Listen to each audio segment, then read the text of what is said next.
Hah? Wayang kulit sudah tidak sepopuler seperti dahulu lagi? Kira-kira kenapa ya?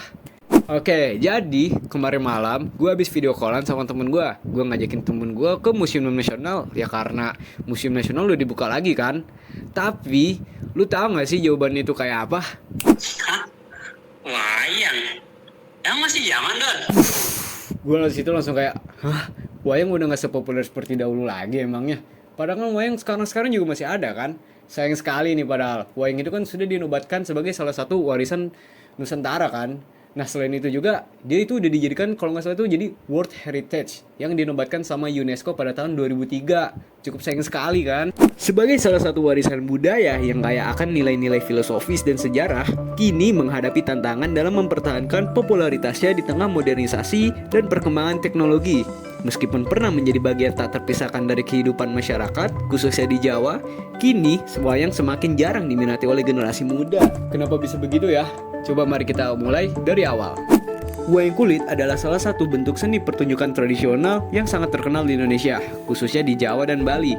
Wayang kulit menggunakan bayangan boneka terbuat dari kulit yang dimainkan di balik layar kain putih, dengan lampu di belakangnya untuk memproyeksikan bayangan ke layar. Pertunjukan ini biasanya diiringi oleh musik gamelan dan narasi yang disampaikan oleh dalang, seorang seniman yang bertanggung jawab atas gerakan wayang dan alur cerita. Pada zaman sebelum era modernisasi, wayang banyak diminati oleh masyarakat karena beberapa hal, seperti yang pertama, ritual dan upacara tradisional. Karena pada masa kerajaan, pertunjukan wayang seringkali dianggap sebagai bagian dari ritual yang mendatangkan berkah atau sebagai tanda penghormatan kepada dewa-dewa dan leluhur. Selanjutnya, menjadi sarana pendidikan dan menyebarkan ajaran. Wayang kulit berfungsi sebagai media penyebaran nilai-nilai moral, ajaran agama, dan pengetahuan tradisional. Lalu yang terakhir ada menjadi media hiburan, karena pada zaman dahulu, wayang kulit adalah salah satu bentuk hiburan yang paling penting bagi masyarakat, terutama sebelum era modernisasi dan munculnya teknologi seperti televisi, radio, atau internet.